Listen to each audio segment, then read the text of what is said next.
Hello guys, welcome back to my YouTube channel. So in today's video, I'd like to cover risk management. Risk management is very important in your trading career. It's gonna make you a very profitable trader if you make rules and stick to them. And yeah, you just need to follow them religiously and enforce the discipline it requires for you to be a profitable trader. So yeah, stay tuned, and to new viewers, don't forget to like my videos and subscribe to my channel. And the comment section is always open, so your feedback is highly appreciated. So I'll be covering risk management. Stay tuned. So after doing your analysis on the chart, you will need to start opening trades. So when you are opening trades, it's important for you to know what kind of volume you're going to use. So volume is the same as lot size. So the smallest lot size you can use for forex currency pairs, it's 0.01. Okay, so the bigger the lot size you use, the bigger the risk and the bigger the reward. Okay, and then to decide on the perfect volume for your account size, you need to check the balance first of your account, and then write down the goals you have. And then also you must know that the higher the lot size, the higher the risk, so it means the higher the loss, and also the higher the profits. So after doing your analysis on the charts, you need to determine what volume you're going to use, the smallest volume being 0.01.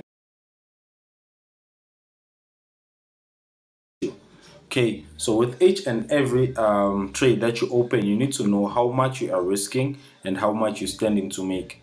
So to check that, you can use the crosshair, and then you put it on where price is at, and then the further you move away from your starting point, it will show you the number in between. Like the 341 is the number of pips, so it's 34 pips. So if you take it further down, it's 1025, so that means it's about 102, 103 pips that you're gonna be risking on a trade. That's if here you are buying. So if you are buying, you're gonna risk 100 pips, then it means Gucci, your take profits, it needs to be at least 300 pips up. Okay, so because we use a risk reward ratio of 1:3, so let's say you are gonna sell here. Let's say you are risking 60 pips, and then for your target it needs to be 3 times that, because we use a risk reward ratio of 1:3. So the furthest, okay, this can be your first target, but then remember that your take profit needs to be 3 times your stop loss. So the stop loss here on the previous high is about 60 pips, and then your target here is about 180, so that's good.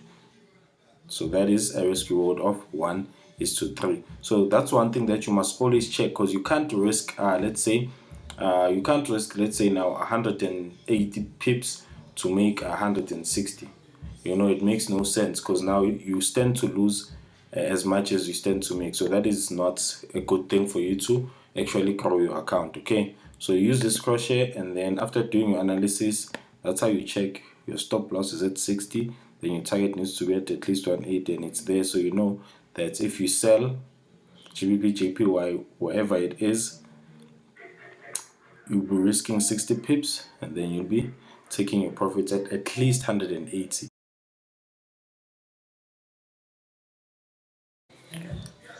Another important aspect of risk management is your stop loss and take profit. So when you are about to open a trade, it asks you for your stop loss and your take profit. So these are very important values. Your take profit is your target. So when you are buying, your target is up. When you are selling, your target is down. Okay, and then your stop loss, when you are buying, is below your entry. When you are selling, it's above your entry. So these two values are very important, especially your stop loss. A lot of people like to move their stop losses when their trade is approaching their stop loss, which is a bad thing, because you need to manage your risk. The more you adjust your stop loss, the more risk you are exposing your account to. Okay, the only thing that's okay with moving is definitely your take profit. So when your trade is in profit, you can move your stop loss, put it at entry or above your entry or below your entry. Then that's when you have a risk-free trade. So a take profit is okay to move if you feel like the momentum or the movement of whatever you are trading is still gonna continue in the predicted direction, then you can move your take profit and make the most out of that trade. Okay, but try not to ever change your stop loss or move it or remove it for whatever reason. Okay.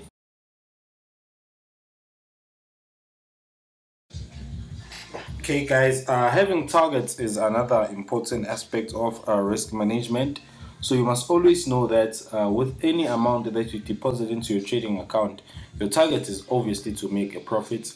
But how much profits do you want to make first before you can actually make a withdrawal? Okay, so I always tell people that for you to actually make your first withdrawal, I need you to actually double that account first. So let's say if now you deposited, let's say $500 into a trading account, I want you to push it to 1,000 first, and then you can take back your initial investment. And also, taking back your initial investment will actually calm you down with the nerves and the fear of losing your own money, because you know now that money that you are trading is money that you made from the market. So you'll be a lot calmer, you'll make better decisions, you won't panic much because you don't feel like it's your money now. You feel like, okay, this is money that I made from the market. So even if I lose it, I didn't really lose much. But always keep in mind that each and every cent that's in your trading account is valuable, whether it's profit from the market or whether it's money that you deposited there yourself. You need to respect it, and then it starts there. It starts by respecting your account size and enforcing all the rules of a risk management. Then with that, your account will grow. It's like this account I shared with you guys this past week on my social media platforms, where I deposited 7,000 rands, and then I pushed it to 20. Then I withdrew 13,000 and I left the 7,000. And after that, I pushed it from that 7,000 again. Then I pushed it to 17, and then I withdrew another 10k. You see, so now you must always set targets. And also, I always tell people to have realistic targets. Like with the money in your trading account, you need to have realistic goals. Like let's say maybe there's a sneaker you want to buy, or there's a gadget you want to buy, or there's something that you're planning on getting. You can always pace yourself towards that and then reward yourself in real life, man. Because all these numbers don't really mean much if they don't impact you in real life. Okay.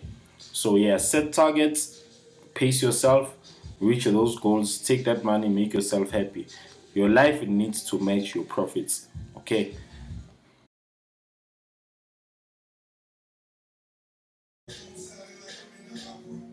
Okay, guys. One important aspect of risk management is also checking your fundamentals. So your fundamentals are the news that actually affect the market.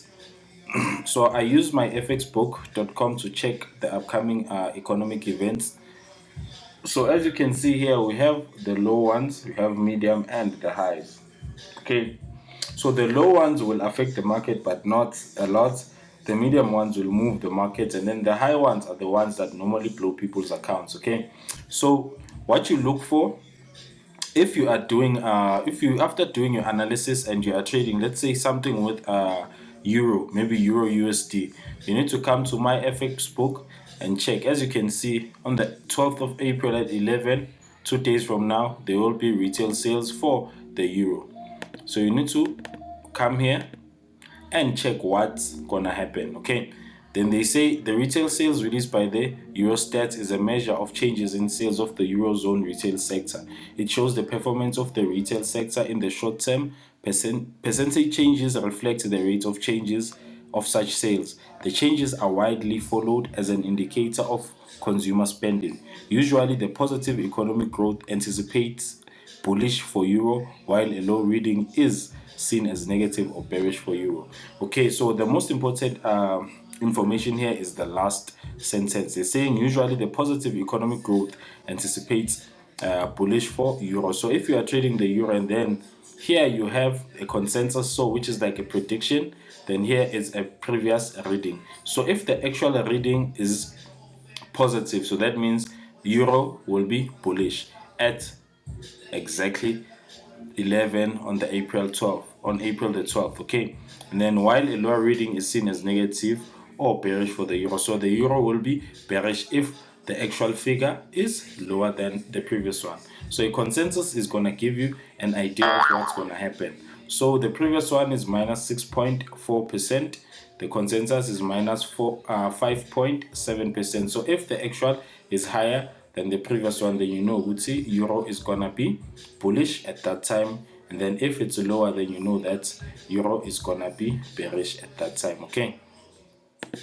So you can check all the other currency pairs based on the news that they have for that upcoming week. Okay. So if you want to see more, you can load more. And then yeah, just read the notes under the announcement, and then you'll get to see how a higher or lower reading from the previous one is gonna affect the market at that time. So guys, thank you so much for checking out my video. I'd like to get your feedback on it. So the comment section will be open, so feel free to comment and yeah, just give me feedback on this video, and then yeah, I'll keep dropping more content. Thank you to the new subscribers. I really appreciate it, guys. Yeah, sharp.